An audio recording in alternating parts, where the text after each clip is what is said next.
कबीर साहब को मैं वो टावर मानता हूँ जो आपने पिछले सत्र में पहली बार आया था।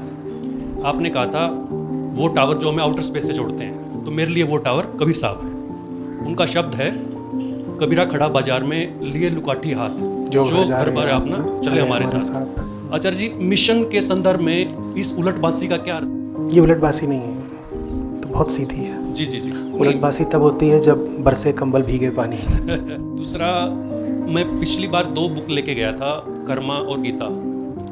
मैंने पढ़ना तो दूर, खोल के भी नहीं देखी। जो कुछ हमें बुरा लगता है, हमें बुरा इसलिए लगता है क्योंकि हमें सिखा दिया गया कि बुरा है। अच्छा लगता है इसलिए लगता है क्योंकि हमने देख लिया कि हमारे आसपास वाले सब ऐसा ही कर रहे हैं, तो अच्छा है। आप जो कर रहे हो वो इसलिए कर रहे हो, आपने किसी को करता हुआ देख लिया है। आप जो नहीं कर रहे इसलिए नहीं कर रहे क्योंकि आपने किसी को करता हुआ नहीं देखा है। सब कुछ गोरा चाहिए है, क्यों नहीं गोरे? इतना गोरापा चाहिए तो गोरे क्यों नहीं हो जाते? क्योंकि हमारा रंग भी हमारा नहीं है। इस बिंदु पर आकर आत्मा से परिचय प्रारंभ होता है, इसलिए डर जाते हो। सच्चाई से ज्यादा डरावना कुछ नहीं। लेकिन सच्चाई शून्य नहीं है, सच्चाई मौत नहीं है। जहां वो सब कुछ खत्म होता है जो झूठा है, वहां मौत नहीं आ जाती, वहां से नई जिंदगी शुरू होती है, सच्ची जिंदगी, अच्छी जिंदगी। डर मत जाइए। आचार्य जी नमस्ते। नमस्ते। मेरा नाम हंसवीर है जी, मैं पानीपत से आया हूँ। उम्र आपसे एग्जैक्ट 2 साल ज़्यादा।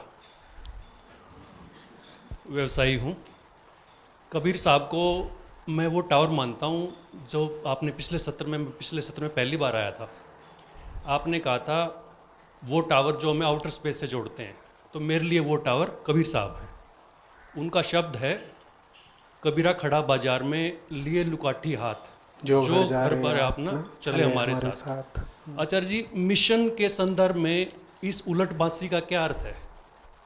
ये उलटबासी नहीं है, तो बहुत सीधी है। जी जी जी। उलटबासी तब होती है जब बरसे कंबल भीगे पानी। दूसरा, मैं पिछली बार 2 बुक लेके गया था, कर्मा और गीता। मैंने पढ़ना तो दूर, खोल के भी नहीं देखी। 2 बुक जिद में अब फिर ले लिए। क्या ये अहंकार है, मन की मक्कारी है, या वो कॉलेज वाली आदत है कि लास्ट के 2 महीने में ही सब कुछ करना है? तो 2 भाग हैं प्रश्न के। बैठिए। धन्यवाद, बैठिए। पहला कि कबीरा खड़ा बाजार में लिए लुकाठी हाथ, और जो घर जा रहे अपना चले हमारे साथ। इसी का एक दूसरा संस्करण भी है। मैं घर जा रहा अपना, और लिया पलीता हाथ, और जो घर जा रहे अपना चले हमारे साथ। इसमें तो उलटबासी जैसा भी कुछ नहीं है। घर माने क्या? जहां आप रहते हैं, जिस बिंदु को, जिस स्थान को आपने अपना स्थायी आसन बना लिया है, आवास बना लिया है, उसको आप कहते हैं घर। ये जो शब्द है रह, रह ये आया है रक्ष से, ठीक है? उसी से रख भी आया है। जहां रक्षा होती है, और रक्षा के कारण जहां आप पड़े रहते हैं, आसीत रहते हैं, उसको कहते हैं घर। थोड़ा विचित्र लग रहा होगा कुछ लोगों को कि घर तो हम जानते ही हैं क्या होता है। आधार कार्ड पर पता लिखा हुआ है, उसे घर बोलते हैं। जब तक अपना नहीं बनवा लिया तो चीज़ किराए की होती है, और फिर अपना बन जाता है ईंट पत्थर का घर। नहीं, वो बड़ा स्थूल घर है। जब कबीर साहब घर कहें, या तब अध्यात्म में कहा जाए कि सत्य अनिकेत है, उसका कोई घर नहीं होता, कोई निकेतन नहीं होता, तो उस घर की बात नहीं हो रही है जो ईंट पत्थर वाला होता है। बात हो रही है मानसिक घर की। वो मानसिक घर जहां अहंकार इसलिए रहना पसंद करता है क्योंकि वहां वो रक्षा पाता है। वो मानसिक बिंदु जिसे आप इसलिए पसंद करते हैं क्योंकि वहां आपको लगता है कि अब मुझे कोई यहां क्षति नहीं होने वाली। किसको लगता है क्षति नहीं होने वाली? कौन है जो घर में अपने आप को सुरक्षित मानता है और इसलिए बार बार घर लौट लौट कर आता है? उसे ही अहंता कहते हैं, उसे ही झूठा मैं कहते हैं। वो हमारी छद्म अस्मिता है।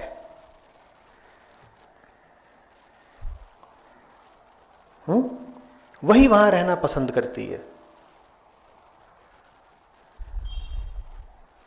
समझ रहे हैं बात को? अहंकार ठिकाने खोजता है, अहंकार सुरक्षा खोजता है।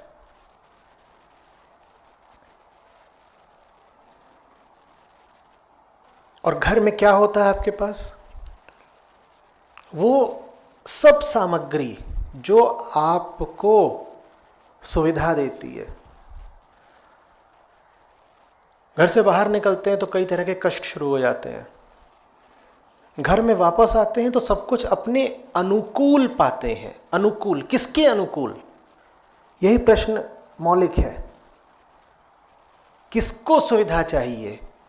कौन वहां सुरक्षा पा रहा है? किसके लिए सब कुछ अनुकूल है घर में? किसके लिए? वो जिसके लिए सब कुछ ठीक ठाक है घर में, उसे ही अहंता कहते हैं। उसी को जलाने की बात कर रहे हैं कबीर साहब।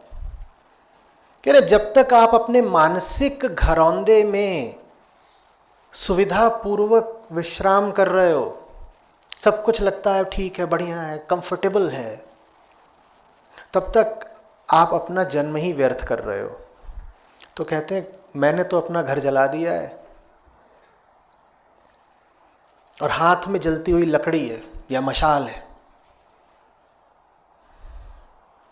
और जो कोई तैयार हो अपना घर जलाने को वो आए हमारे साथ, वही हमारे साथ चले। जो लोग वैसे ही जीवन यापन करते रहना चाहते हैं जैसे उनकी सुविधा है, आदत है, ढर्रा है, अतीत है,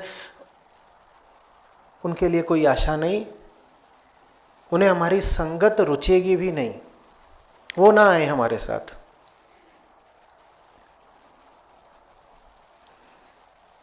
संसारी के लिए घर बहुत आवश्यक जगह होता है और सच्चे आदमी के लिए घर एक कैदखाना होता है।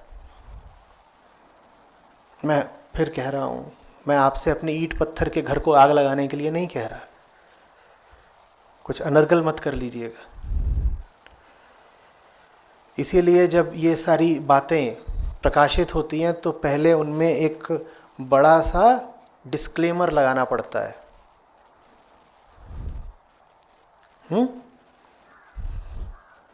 अस्वीकार का दस्तावेज।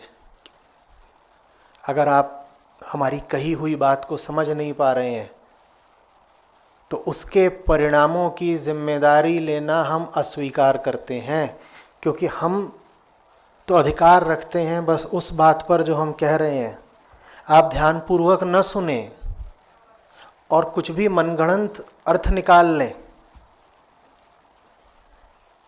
तो हमारी उसमें जिम्मेदारी नहीं है। तो बड़ा सतर्क होकर बोलना पड़ता है कि मैं क्या बोल रहा हूं और क्या सुना जाएगा। कहीं आज सांझी खबर ना आ जाए कि किसी का घर, बढ़िया लंका दहन का वीडियो आ गया है, देखिए सब यहाँ राक्षस ही राक्षस रहते थे, लंका में हमने आग ही लगा दी। किस घर की बात हो रही है? मन का वो क्षेत्र। घर भी एक क्षेत्र होता है ना, घर का भी एक परिमाण होता है, एक एरिया होता है कि नहीं होता है? तो मन में भी एक क्षेत्र होता है जहां आप बहुत मस्ती से बैठे रहते हैं। जैसे घर में चीजें होती हैं जो आपको सुविधा देती हैं, आपकी पसंद का सोफा, आपकी पसंद की अलमारी, आपके पसंद के कपड़े,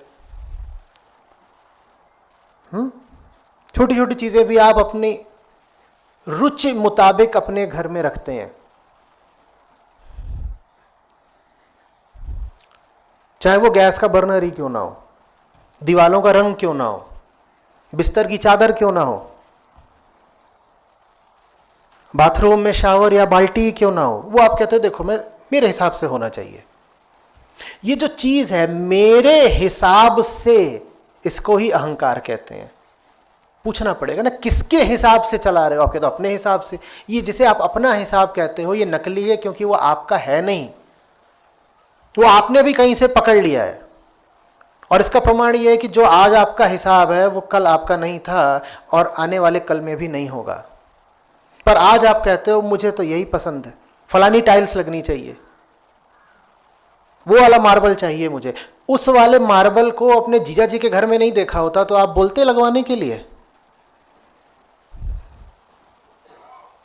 दीवार पे पेंट का फलाना डिजाइन फलाने पेंटर ने आपको न सुझा दिया होता तो आप बोलते कभी कि लगा दो। शयन कक्ष में व्यवस्था कैसी करनी है वो आपने किसी फिल्म में ना देख ली होती तो आप बोलते क्या कि ऐसा होना चाहिए मेरा भी।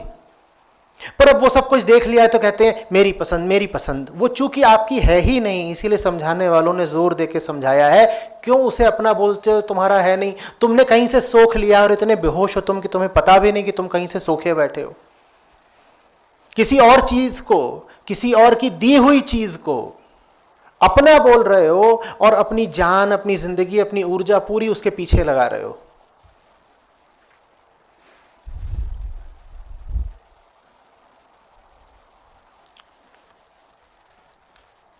आज से 20 साल पहले मारुति 800 ही ज़्यादा चलती थी, सबके पास वही होती थी। सड़क पे अगर आप 10 गाड़ियां देखें तो उसमें से 8 क्या होती थी, वही माचिस की डिबिया। और उसमें भी सबसे ज़्यादा रंग कौन सा चलता था, सफ़ेद। याद आ रहा है? जो बहुत जवान लोग हैं उन्हें कुछ याद नहीं आएगा, जो कम से कम 30 पार के उन्हें याद आएगा। अब एक सी मारुति 800 खड़ी हुई है लाइन से पार्किंग में, और ये मैंने 2-4 बार देखा। लोग जाते थे किसी और की गाड़ी को अपनी वाली समझ के उसे खोलने की कोशिश कर रहे हैं। एक आध दो दफे तो खुल भी जाता था मारुति, वो अंदर बैठ भी जाते थे। हंस क्यों रहे हैं? हम भी यही कर रहे हैं दिन रात। इसी को अहंकार कहते हैं। किसी और की चीज को अपना मान रहे हो।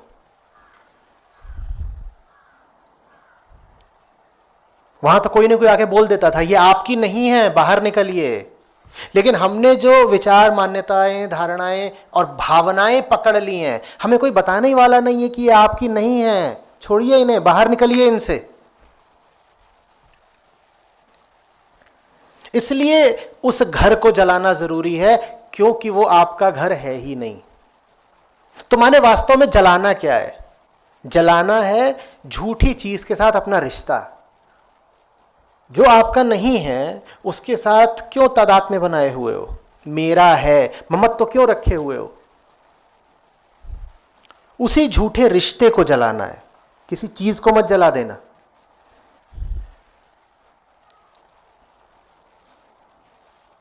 जो कुछ हमें बुरा लगता है हमें बुरा इसलिए लगता है क्योंकि हमें सिखा दिया गया कि बुरा है।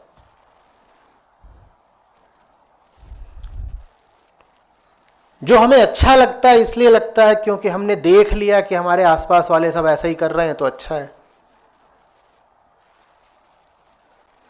बहुत उदाहरण आते हैं। आज सुबह ही एक सज्जन से बात हुई, बोले आप परंपराओं के विरुद्ध इतना बोलते रहते हैं। मैंने कहा मैं परंपराओं के विरुद्ध नहीं बोलता, मैं खोखली और अर्थहीन परंपराओं के विरुद्ध बोलता हूं। बोले आपकी बात बिल्कुल समझ में आती है और हम जानते हैं आप जो कह रहे हैं ठीक है, लेकिन इन सब परंपराओं का पालन करते हुए हमने अपने माँ बाप, अपने दादा दादी, नाना नानी को देखा है, और दादा दादी नाना नानी से हमें बड़ा प्यार है। तो हम कैसे मान लें कि वो जो कुछ कर रहे थे वो मूर्खता थी?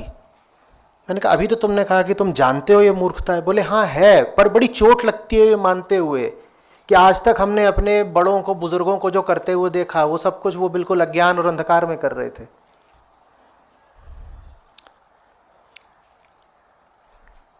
आप जो कर रहे हो वो इसलिए कर रहे हो आपने किसी को करता हुआ देख लिया है। आप जो नहीं कर रहे इसलिए नहीं कर रहे क्योंकि आपने किसी को करता हुआ नहीं देखा है। आपका क्या है इसमें?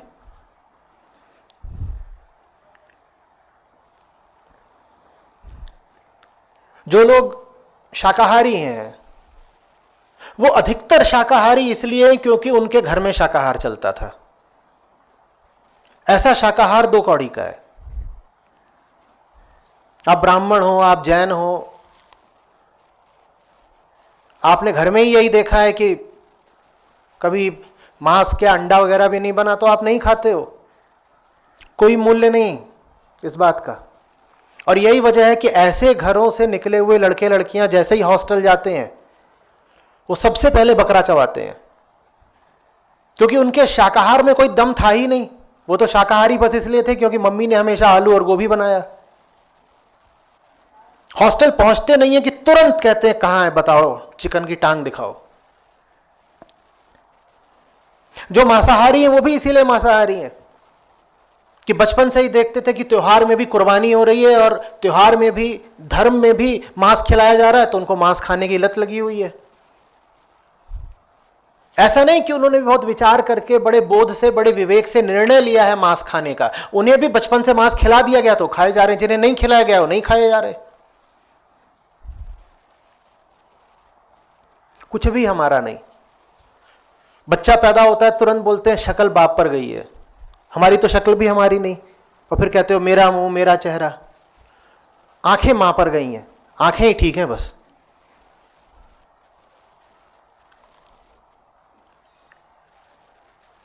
आपका क्या है? यहां जितने लोग बैठे हुए हैं सब सांवले से लेकर के गेहूं तक के हैं। कोई भी बिल्कुल दूध की तरह गोरा नजर क्यों नहीं आ रहा? क्यों भाई बताइए, क्यों नहीं? चाहते तो आप सभी हैं। हिंदुस्तानी दिमाग, सब कुछ गोरा चाहिए। हैं क्यों नहीं गोरे? इतना गोरापा चाहिए तो गोरे क्यों नहीं हो जाते? क्योंकि हमारा रंग भी हमारा नहीं है। आप कितना भी घिस लीजिए, मुंह चमक सकता है, जैसे जूते को पॉलिश करो तो वो काला काला चमक जाता है बिल्कुल, लेकिन गोरा नहीं होगा। कभी हुआ है ऐसा कि चेरी ब्लॉसम घिसते जा रहे हैं तो जूता गोरा हो गया? क्योंकि वो जूता आपका है ही नहीं। किस जूते की बात कर रहा हूं? इस चमड़े की। ये भी जूता ही है जो पहन रखा और मुंह बोलते हैं इसको, ये भी हमारा नहीं है। न विचार हमारे, न भावनाएं हमारी, न चमड़ा हमारा। काहे उसको मैं करते रहते हो? अब जब इस बिंदु पर मैं आ जाता हूं तो लोग फिर डरना शुरू कर देते हैं, कहते हैं कुछ हमारा नहीं, हम तो बेघर हो गए, फिर घर वर जला दिया, पूरी अस्मिता नष्ट कर दी, हमारा तो कुछ बचा ही नहीं, हम ही नहीं बचे, गए। इस बिंदु पर आकर आत्मा से परिचय प्रारंभ होता है, इसलिए डर जाते हो। सच्चाई से ज्यादा डरावना कुछ नहीं। लेकिन सच्चाई शून्य नहीं है, सच्चाई मौत नहीं है। जहां वो सब कुछ खत्म होता है जो झूठा है, वहां मौत नहीं आ जाती, वहां से नई जिंदगी शुरू होती है, सच्ची जिंदगी, अच्छी जिंदगी। डर मत जाइए। वास्तव में जो बात कबीर साहब कह रहे हैं और जिस पर मैं थोड़ा बहुत समझाना चाह रहा हूं, वो इतनी सीधी है कि उसको न समझने का सवाल ही नहीं पैदा होता। समझ तो आप सब गए हैं, और एक बार नहीं समझे, आप में से अधिकांश लोगों से हमारा रिश्ता पुराना है, आप बार बार समझ चुके हैं। आप बार बार समझ करके नासमझ बन जाते हैं क्योंकि डर जाते हैं। आप कहते हैं जो हाथ में है या जो दिमाग में है वो छोड़ दिया तो बचेगा क्या? ऐसा लगता है जैसे मौत आ गई। जब कुछ बचते ही नहीं तो मृत्यु है। नहीं, मौत नहीं आ गई। जो कुछ झूठा था वो हटा। झूठा हटने का ये अर्थ नहीं है कि अब कुछ बचा नहीं। अब क्या बचा? जो सच्चा है वो बचेगा। सच्चाई को कौन हटा सकता है? और आप क्यों ऐसा सोचते हैं कि सिर्फ झूठ ही झूठ के अधिकारी हैं आप? जब आप कहते हैं कि सारे झूठ, सारी दुर्बलताएं, सारी मूर्खताएं अगर जीवन से हटा दी तो शेष क्या रहेगा? तो आप जानते हैं ना क्या कह रहे हैं?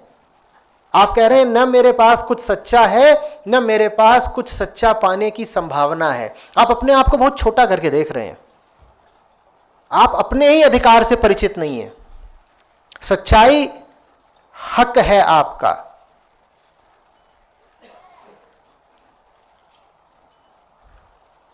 हक का हम प्रचलित अर्थ अधिकार जानते हैं ना। हक का वास्तविक अर्थ होता है सत्य, सच्चाई। वही हक है, वही अधिकार है, वो है आपका। आप डर क्यों रहे हैं? झूठ से आप मोहग्रस्त नहीं हैं, झूठ से आप आतंकित हैं। हाँ, ये मानना बुरा लगता है कि हम डरे हुए हैं, तो कह देते हैं अरे ममत तो बहुत है, मोह है, माया है, ममता है। कुछ नहीं है, डर है। देखिए कैसे बेधड़क होकर कह रहे हैं, जो घर जा रहे अपना चले हमारे साथ। मजेदार बात यह है कि उन्होंने जो बात कही, उस बात ने न जाने कितने घर संवार दिए। और जो ईंट पत्थर के घर संवारते रह जाते हैं, वो पाते हैं कि कितना भी संवार लें उनके घर में आग लगनी ही लगनी है। कोई घर ऐसा जो बचा रह जाता है? ना, तुम कितना भी संवार लो वो खत्म होना ही होना है। अभी कहीं मैं पढ़ रहा था कि सन 2030 में सिर्फ भारत मात्र में जितनी इमारतें होंगी उसमें से 90% अभी बनी ही नहीं है, उनकी बुनियाद ही नहीं डाली गई है। मतलब समझिएगा 2030 कितनी दूर है? सिर्फ 9 साल। 2030 में जो इमारतें होंगी उनमें से 90% की अभी बुनियाद ही नहीं डली है। इसका मतलब आज की सारी इमारतें क्या होने वाली हैं? या तो ध्वस्त होने वाली हैं, या बदलने वाली हैं, या अल्पमत में आ जाने वाली हैं। आज की एक रहेगी तो नई 5 खड़ी होंगी। लेकिन आज जो कुछ भी दिखाई देता है इस पूरे परिदृश्य से, हमें ऐसा मोह हो जाता है कि यही तो सच है, यही तो बने रहना है। आपके देखते देखते 5 साल 10 साल के भीतर दुनिया बदल जाएगी। और ये पहली बार नहीं हो रहा है, पिछले 10 साल में भी जैसी दुनिया थी वो बदल ही जानी है। लेकिन मोह बहुत है।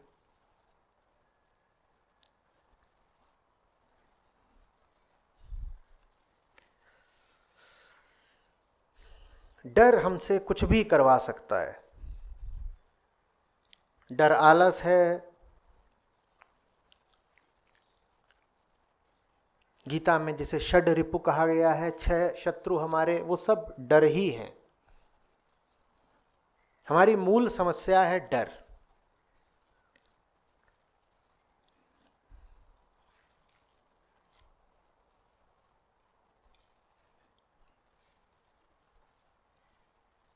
समझ रहे हैं बात को?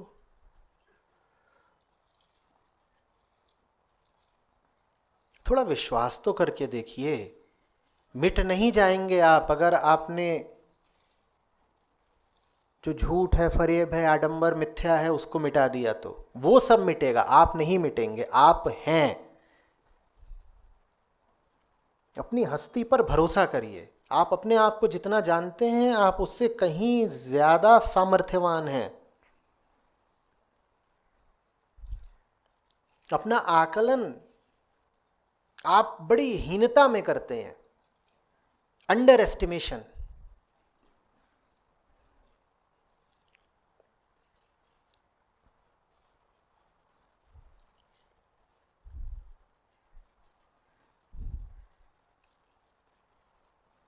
छोटे नहीं हैं आप, विश्वास करिए। उसी ऊंचे विश्वास को श्रद्धा भी कहते हैं। कि जाने दो जो जाता है, हम तब भी जी लेंगे और मौज में जिएंगे। और पक्का भरोसा है कि अगर किसी छोटी चीज को छोड़ेंगे तो कुछ ऊंचा, अच्छा और बड़ा ही मिलेगा। भरोसा पक्का है।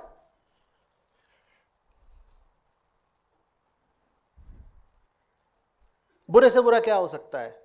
एक सही उपक्रम में शरीर को मौत आ जाएगी, यही होगा। वो भी बेहतर है एक क्षुद्र जीवन जीने से।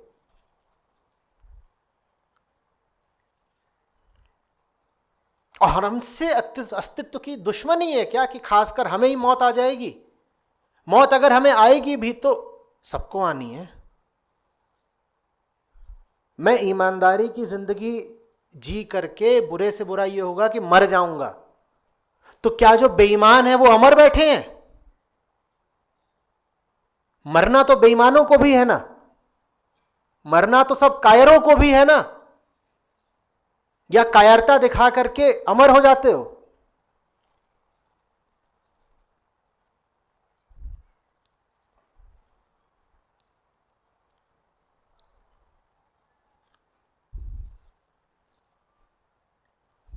आचार्य जी, हम मरने से नहीं डरते, हम तो कई तरीके के कष्टों से डरते हैं। और हम अपने ऊपर वाले कष्टों से भी नहीं डरते। आचार्य जी, हम बहुत अच्छे आदमी हैं, हमारे अपनों को कुछ नहीं होना चाहिए। अपने लिए तो मैं जीता ही नहीं हूं, मैंने तो अपनी जिंदगी दूसरों के नाम रखी हुई है, उन्हें कुछ नहीं होना चाहिए आचार्य जी, इसलिए मैं झूठी जिंदगी जीता हूं। तुम जैसी जिंदगी जी रहे हो इसमें तुम्हारे अपनों को भी क्या मिल रहा है? तुम्हारे जितने भी तर्क हैं एक कमजोर, झूठा, खोखला जीवन जीने के समर्थन में, वो सारे तर्क कितने बेबुनियाद हैं। ये भी अगर कहते हो कि डरी हुई कमजोर जिंदगी जी रहा हूं अपनों की खातिर, तो मुझे बताओ ना, अपनों को भी तुमने क्या दे दिया आज तक? अधिक से अधिक एक औसत जीवन। वो जो अपने हैं ना आपके, वो भी एक बहुत ऊंचे जीवन के अधिकारी हैं, हकदार हैं।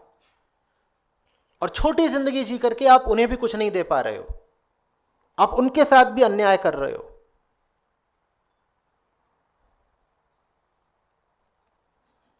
कोई तर्क नहीं चलेगा, सब मिथ्या है।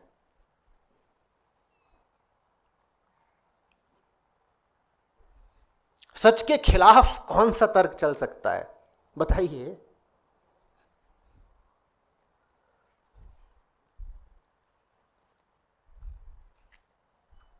बस एक चीज है जो मैं प्रमाणित नहीं कर सकता, कोई भी प्रमाणित नहीं कर सकता, कि झूठ के आगे भी जीवन है। मैं आपको प्रेरित कर सकता हूं कि झूठ छोड़ दो, लेकिन उसके आगे भी जीवन है और सुंदर, सच्चा, ऊंचा जीवन है, यह मैं प्रमाणित नहीं कर सकता। आप मांगते हो गारंटी, बोलते हो हाँ ये सब छोड़ छाड़ देंगे, बेकार जीवन जी रहे हैं, हमें भी पता है, लेकिन गारंटी दीजिए कि इसके बाद कुछ बहुत अच्छा मिल जाएगा। वो नहीं दे सकता। मैं तो बस आपको प्रेरित ही कर सकता हूं कि करके देखो, हो जाएगा। और पहले नहीं हो तुम कि मानव जाति में आप अचानक नए नए खड़े हुए हैं कि मैं अपनी सब झूठ को और कूड़े कचड़े को जलाऊंगा, मुझसे पहले तो किसी ने किया ही नहीं। आपसे पहले सैकड़ों हजारों लोगों ने ये किया है, और वही हैं जो जिए हैं, और उन्हीं के नाम से आज मानवता जिंदा है। आप पहले नहीं है। सही और सच्चे रास्ते पर आपसे पहले हजारों लाखों लोग चल चुके हैं। तो ये भी मत कहिएगा कि हम ही तुर्रम खां हैं क्या, हम कैसे कर ले। कोई भी नहीं करता, कोई भी नहीं करता माने आप उनको जानते नहीं जिन्होंने किया, क्योंकि आप अच्छा साहित्य पढ़ते नहीं। आप बस देखते हो अपने गली मोहल्ले में, अपने सोसाइटी अपार्टमेंट में, आप देखते हो यहां तो सब ऐसे ही झूठे झूठे हैं, और फिर आपको तर्क भी यही दे दिया जाता है कि तुम ही आए बड़े फन्ने खां। देखो ताऊ जी की लड़की भी वही कर रही है जो हमने कहा, रीता भाभी की लड़की भी वही कर रही है जो सब करते हैं। तुम ही उड़न परी निकलोगी। आप कहिएगा हम ही नहीं, निकल रहे हैं उड़न परी, हमसे पहले हजारों लाखों निकल चुके हैं। बस आपका अज्ञान इतना है कि अच्छे लोगों के बारे में आपको पता नहीं, आपको सब घटिया ही लोगों की जानकारी होती है, तो आपको लगता है सब घटिया ही है। अगर मुझे जानकारी में ही जो 100, 200, 1000 लोग हों, वो सब एक ही तरह के हों, तो मुझे क्या लगेगा, पूरी दुनिया इसी तरह की है ना। इसीलिए ऊंचा साहित्य पढ़ना चाहिए, ऊंची संगति रखनी चाहिए, ताकि आपको दिखता रहे कि नहीं, बहुतों के साथ हुआ, सभी के साथ हो रहा है। जो भी कोई सही जीवन जीना चाहता है वो सफल हो रहा है, वो सब सफल हो रहे हैं तो मैं भी सफल होऊंगा। और गलत जगह जियोगे, गलत लोगों की संगति रखोगे। 256 लोगों का व्हाट्सएप ग्रुप है, उसमें से 255 बिल्कुल एक ही तरह के हैं, हेलो जी, गुड मॉर्निंग जी, और बना दिए 2 फूल सुबह सुबह। ऐसे व्हाट्सएप ग्रुप में रहोगे तो वहां यही सुनने को मिलेगा कि संगति से अलग कुछ नहीं है, संगति से ऊंचा कुछ नहीं है। आपकी जैसी संगति आप वैसे ही हो जाओगे, उससे अलग आप नहीं हो सकते। और तुर्रा यह रहेगा कि आप कहोगे पूरी दुनिया ही ऐसी है। पूरी दुनिया वैसी नहीं है, पूरा इतिहास भी वैसा नहीं है, बस आप जिन लोगों को जानते हो वो वैसे हैं।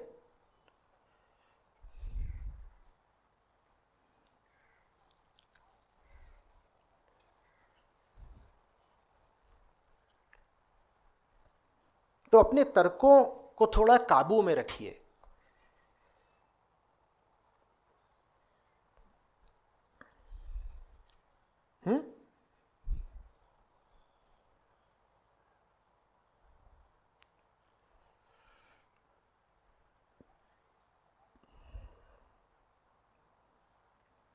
डर इतनी केंद्रीय बीमारी है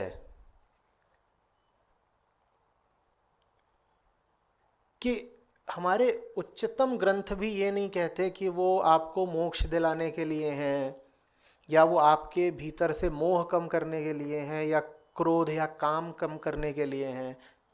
वो भी ये कहते हैं कि वो आपके भीतर से डर कम करने के लिए हैं। हमारे चेहरों पे डर लिखा रहता है। किसी ने पूछा था मुझसे एक बार कि सुंदर किसको मानूं। मैंने कहा सिर्फ एक है उसका पैमाना, चेहरे पर डर नहीं होना चाहिए। डर आपको बदसूरत बना देता है, फिर कितना भी मेकअप कर लीजिए।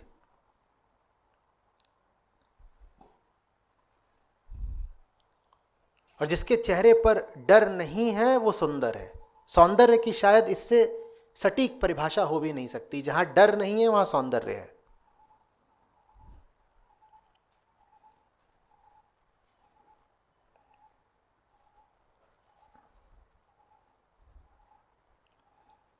बड़े से बड़े खतरे के सामने, नुकसान की स्पष्ट संभावना के सामने भी आपका चेहरा चमकना चाहिए। मूर्ख लोग नहीं आएंगे आपको मिस्टर इंडिया, मिस यूनिवर्स देने, लेकिन आप जानेंगे। और जो भी कोई ढंग का इंसान होगा वो जानेगा कि आपसे ज्यादा उस पल में खूबसूरत कोई नहीं।